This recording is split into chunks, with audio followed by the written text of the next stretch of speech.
Hi everyone. So my name is Dr. Mathilde Metro. I'm a senior lecturer in the Department of Social and Policy Sciences at the University of Bath. It's such a pleasure to come to this and organize this webinar with Bond today. We think it's a very timely discussion to be had and to pause and question as to the key principles and applications of humanitarian principles and discuss the potential crisis that we see emerging in this field. I guess I'll kick off the conversation. Part of this idea of where we're asked to put this webinar together, we started discussing the good, the bad, and the ugly of humanitarian principles, and that's how Naomi, Tausif, and I started having quite an interesting conversation about how our field of studies relate. I study extreme poverty and I study vulnerabilities, and obviously there's a lot of overlap and synergies in what we see in each other's work. And what we've seen today and what we've seen more topically on the news also brought us together to kind of discuss the challenges perhaps that humanitarianism is facing today. I'm not really an expert on humanitarianism, so you might be wondering, what am I doing here? I'll be mostly drawing on my colleagues' expertise and asking questions that relate to the field that I study, development. Part of the question I wanted to ask Naomi and Tausif is, what is humanitarianism when we see the scale of civilian casualties that we see today? We've seen it in the example between the conflict in Israel, between Israel and Palestine and Sudan, and we've seen uncounted deaths on a scale that is unimaginable. It does make people wonder, what does humanitarianism stand for? What is humanitarianism today? How would you go about defining it? Naomi? Thank you. Yeah, I mean, I think that's where we're all kind of starting from, right? It feels like a particular moment. Obviously, I do a lot of work in South Sudan, and a lot of my colleagues that I research with and friends were kind of caught up in the conflict in Sudan as well as in South Sudan, and I think we're all watching the headlines all the time, and I think we have a kind of deep, like, what is going on and why is the international community not able to kind of protect people better? It feels like a real moment of crisis, like crisis in the world, or kind of multiple kind of overlapping crises in the world, but also a crisis in humanitarianism itself. Like, what is this thing that we are so invested in if it isn't even able to keep people safe? And something that we often come back to when we're teaching on the kind of master's course at Bath is the kind of the history of it, and actually how humanitarianism itself has been built around kind of moments of deep kind of global crisis, and often a kind of public moral outcry in response to us as a kind of collective humanity getting things very badly wrong. So it's often when things have got badly wrong that change happens, and humanitarianism has kind of been formed, and the ideas that are deeply embedded in humanitarianism have been formed through these moments of crisis and these moments of a kind of, like, we cannot do this again, we cannot see this happen again, we must do better. And of course, what that means is then really shaped by the kind of politics and social dynamics of the day. So as you know, like, Western humanitarianism has its roots in kind of the mid-1800s in Europe, with Europeans, so a kind of local response, Europeans seeing Europeans dying on the battlefield, seeing soldiers dying on the battlefield, seeing them not being cared for in the midst of conflict, and having a very kind of compassionate response, a local response to be provided by local people to those dying, but that this would also kind of involve commitments at a kind of national level of how you would care for soldiers who are wounded and dying on the battlefield. But a real response to kind of, this is a crisis, this is kind of death and suffering that we don't want to see. And so humanitarianism was founded, or kind of the Western ideas of humanitarianism that we have. Then again, after the Second World War, and a kind of public moral outcry after realizing that the Holocaust had happened, after seeing the full scale of that horror, and much of the kind of humanitarian architecture that we have today, the humanitarian industry, comes in that kind of post-World War II period, and a real kind of response to this cannot happen again. And obviously in the world at the time, what we were seeing was the kind of independence of many countries around the world, and the independent struggles and the suffering as a kind of legacy of colonialism. So again, a kind of moral response. Again, after the Rwandan genocide in the 1990s, 800,000 people killed in 100 days. And a sense around the world afterwards, looking back, thinking we can't do that again. And in that kind of 1990s moment, you have a massive shift in the humanitarianism to protection. Before, you just had the International Committee of the Red Cross and the UNHCR with a protection mandate. After the kind of end of the 90s into the early 2000s, you have this growth of commitment to protection. Everyone wants to keep civilians safe, whether that's UN peacekeepers, various NGOs, everyone has that kind of commitment. So I think we are constantly responding to crises and changing our focus and saying, this cannot happen again. But I also wonder if we are always changing enough. I think the story of humanitarianism isn't always of change. It's of crisis and an awareness of that. But actually, if we think about the everyday, if we think about what actually happens, how people experience humanitarianism, we see again and again kind of patterns, such as encampment. Encampment often seems to be the answer, or it often has been delivered by humanitarians as the answer. You know, from the 60s and the Biafra wars to the refugee camps around the world in the 80s and 90s to, you know, more recently, the protection of civilian sites in South Sudan. There's a kind of default sometimes to ideas of what we've done before, and a kind of default to not changing. So it's the change and crisis, but then also kind of repetitiveness. And there's also this kind of concern of who gets to define the crises that will shape humanitarianism. You know, lots of my work is about listening to individual stories of kind of South Sudanese and Sudanese who move. And, you know, when I think about kind of war widows who have been, you know, widows in South Sudan, fled to refugee camps in Sudan, and then have multiple children die of severe illness in those refugee camps, have then ended up last year having to flee from Khartoum because of the war that erupted there last April.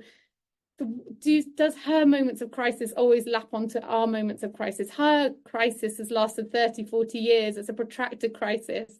It's a crisis that sometimes has overlapped with international attention and sometimes hasn't. And so I think that there's always a big question for us of kind of whose crises are shaping a humanitarianism, and do we really allow humanitarianism to change to address the kind of crises that we should focus on? I'll hand back over to you, Mathilde. It's really interesting what you were saying, because often we've got this idea that, you know, organizations learn through crisis, and crises are big trigger points, big points of juncture, you know, for learning for organizations and people within them. It's interesting how what you were saying about crisis not necessarily, you know, driving significant change or incremental change, maybe. I wonder how you would see then the field having evolved from what you were saying the outset after World War II, and that being defined on quite, you know, Western terms. How does the field learn then? Maybe Tausif? Thank you, Mathilde, and thank you, Naomi, for the wonderful summing up of this history in such brief time. I mean, wonderful. So basically, I mean, I'll build upon what Naomi said about learning lessons. Building on my own kind of research, I believe it's usually the larger political structures that define and inform the action that happens on the ground. For instance, like before going into the context of this change, some of the things that I've seen and engaged with people, which popularly is now the kind of the talk for a couple of years. For instance, there is this larger cherry picking of conflicts and humanitarian crises that get attention, and others remain sort of like unattended in a way in terms of the international humanitarian aid architecture or the kind of international attention that comes through. Having said that, all kinds of humanitarian crises, they're horrible. They're definitely terrible and completely avoidable, and all solidarities for them. But around 2020, what we see, number one is the vaccine apartheid. I mean, there is a huge cry about humanitarianism all being equal, but there are a group of countries who are controlling almost all the vaccines and they're letting others die. That's one thing. Immediately after that, what's happening is that a horrible and bloody war breaks out in Ukraine, the Russian aggression.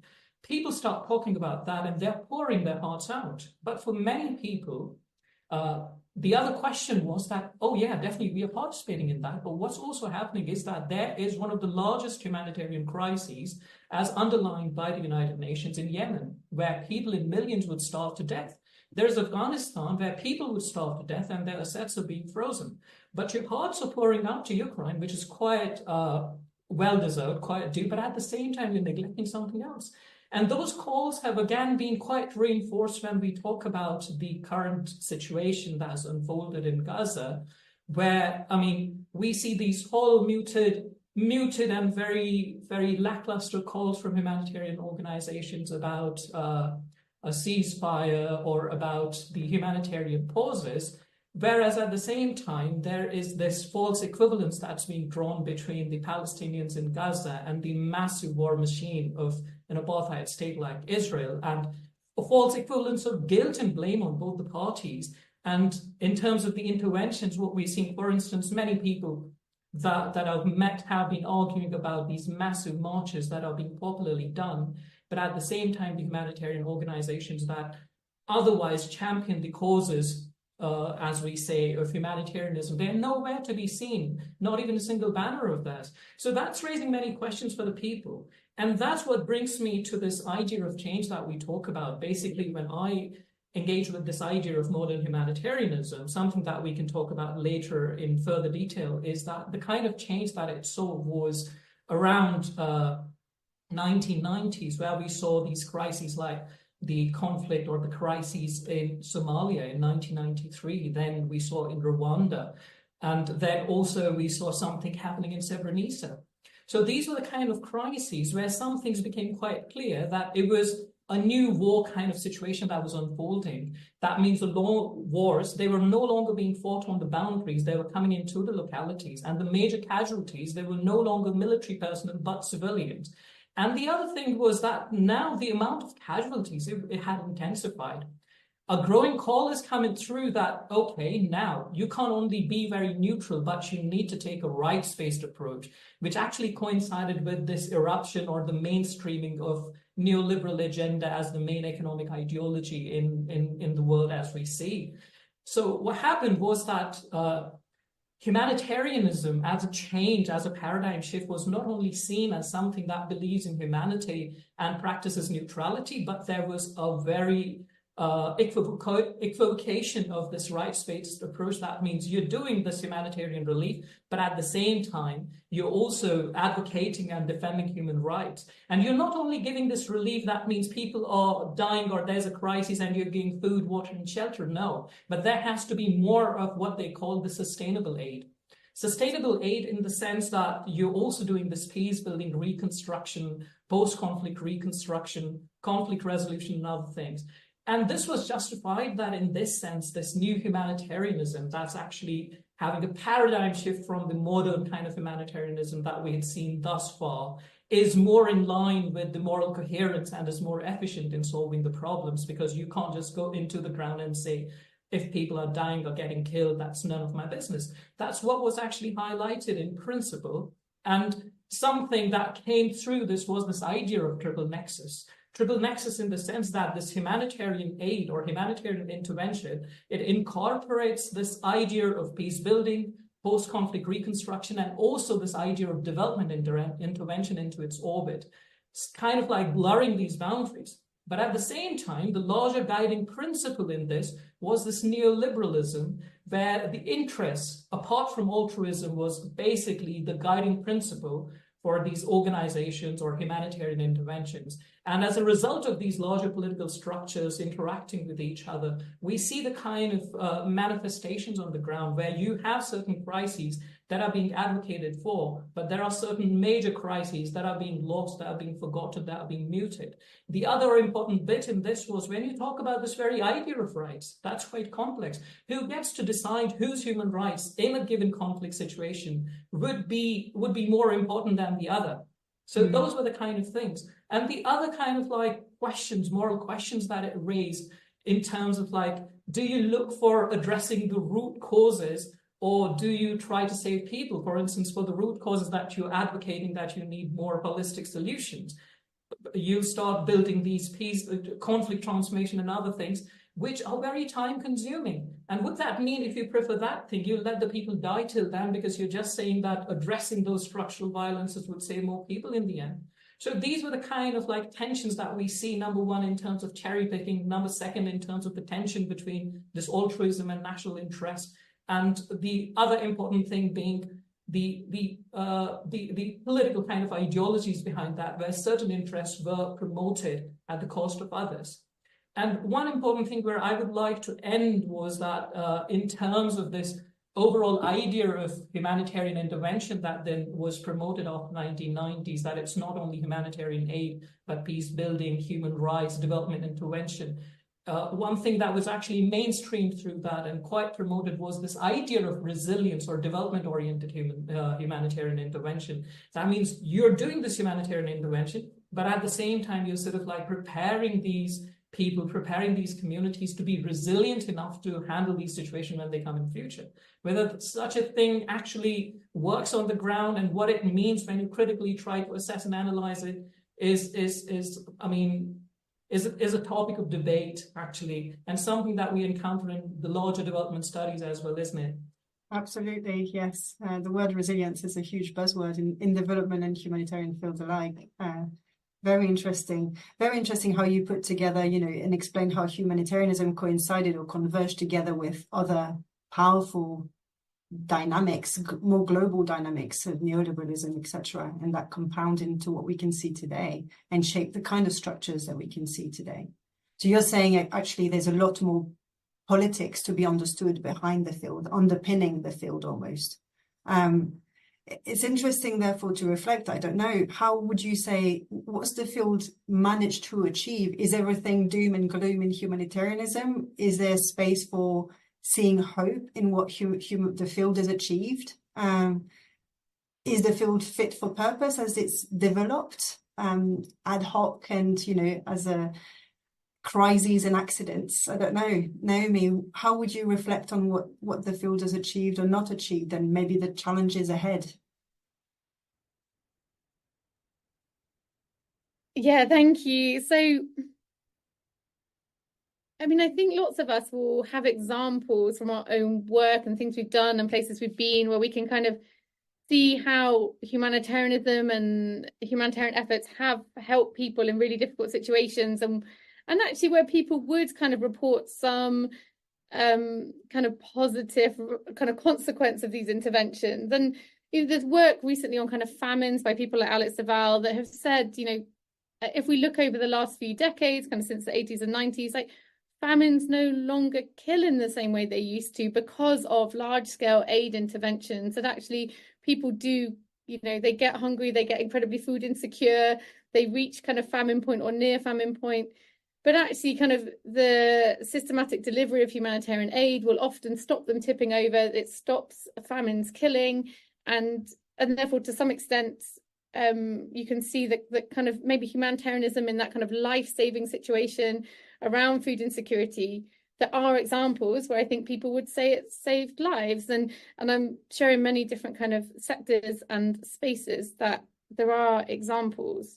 But also with all of those things, there's big problems. And I think the big problems, all of us, like we also know them, we're often living alongside them and we're struggling with them. And food insecurity and famine is another kind of clear example of where there have been incredible problems, that food aid has been manipulated. It's been used as, like, famine's been used as a weapon of war and starvation's been used as a weapon of war. So has food aid. Food aid has been positioned to move populations, to move them away from where kind of warring parties want them to be, or sometimes to make them even more vulnerable, or access has been denied, so aid cannot get through. I mean, we've seen that in South Sudan, we see that in Sudan, we see that in Ethiopia recently, and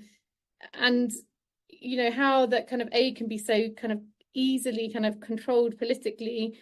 I guess the worst example of that comes in the 1990s in Sudan, where the kind of clear political control of humanitarian aid moved populations, made them much more vulnerable than they were before, and 100,000 people starved in the Bahr Ghazal famine in the 90s.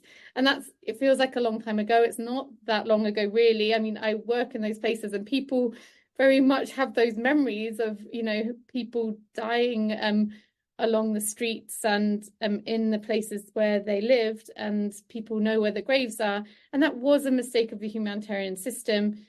And I think it still happens, of course, because there is politics involved, because in the kind of the act of being humanitarian, you are trying to save lives, you're trying to support people. But when war is going on, and especially in wars that target civilians, where civilians are not set apart from the war objectives, but might well be a target of the war objective, whether that is to kill them and harm them, or whether that is to move them as a large population. And therefore, humanitarianism, as it intervenes in those situations, as it saves lives, becomes inherently political, and to some extent it can't avoid that. And therefore I think there's again and again the question of what is driving humanitarianism, and how does it, or should it, maintain this kind of neutrality in incredibly difficult kind of political context where civilians might be targeted, but also where the funders of humanitarian aid might have their own political interests.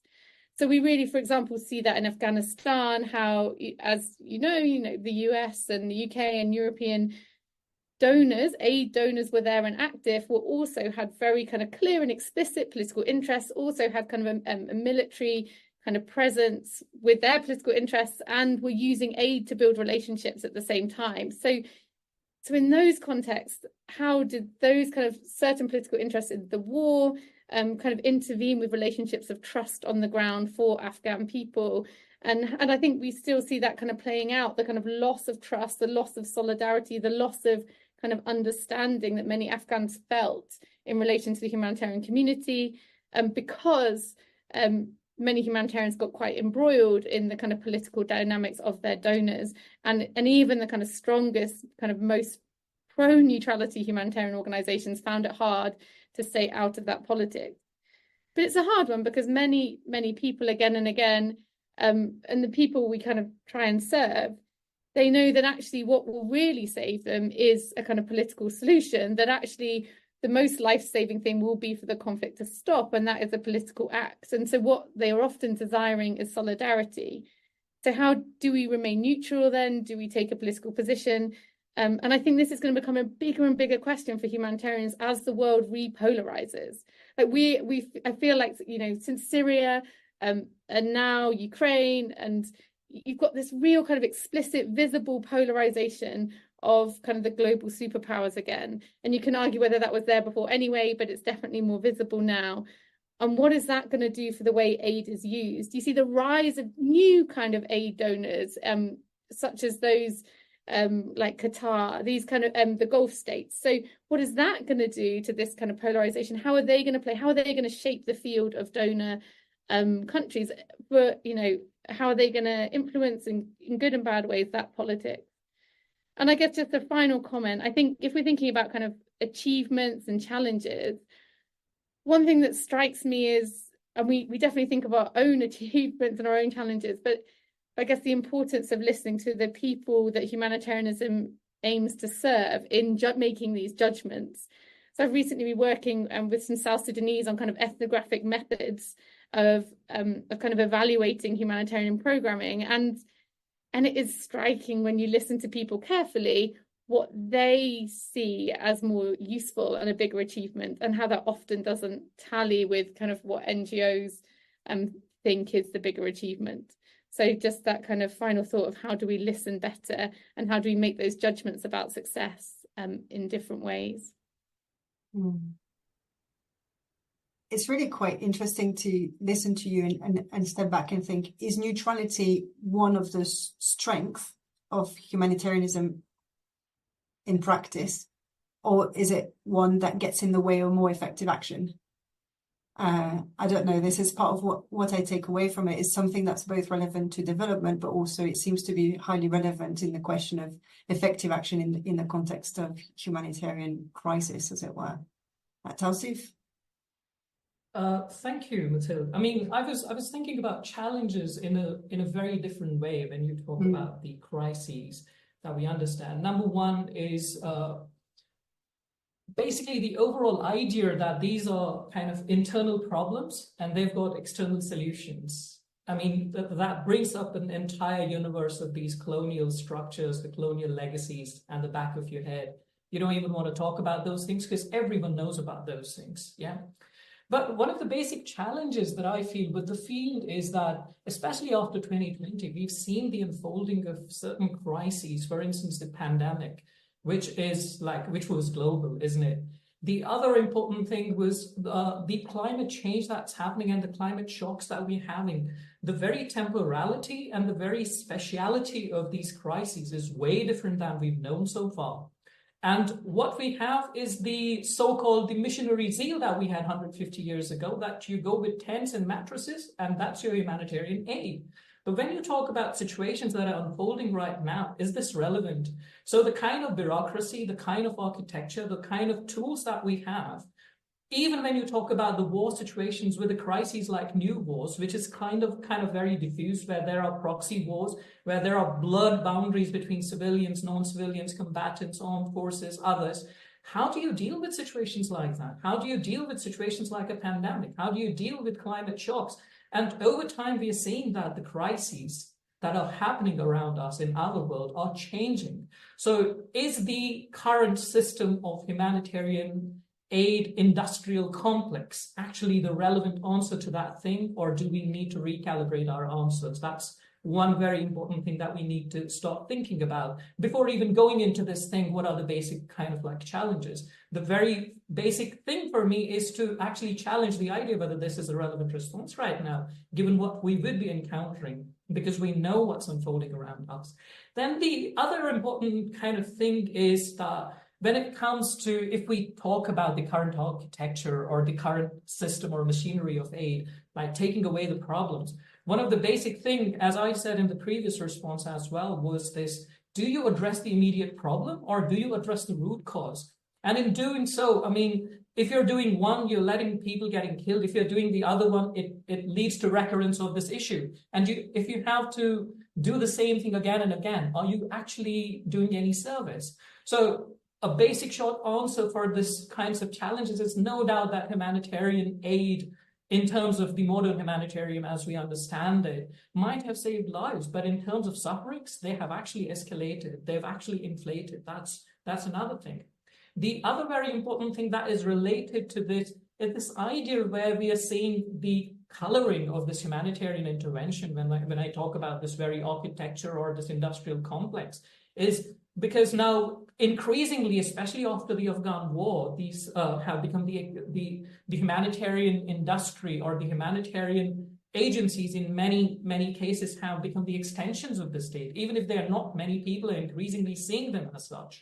And that's what led to this idea of bunkerization. What bunkerization basically did is actually it detached these people, it detached the humanitarians basically from the ground situation, and the relevance actually decreases, the connect actually decreases, the kind of interventions actually, I mean, anyway, there was no difference because there's somebody else sitting on a very comfy chair talking and taking decisions and making models. That again brings in another challenge, is this power imbalance. I mean, locals are doing the job, locals know the situation, but there is somebody else who is calling the shots. There's a manager. And when it comes to even bunkerization, you're saving the international fleet that you have. But when it comes to the locals, they're still living in the localities, and many a times they're quite vulnerable as well.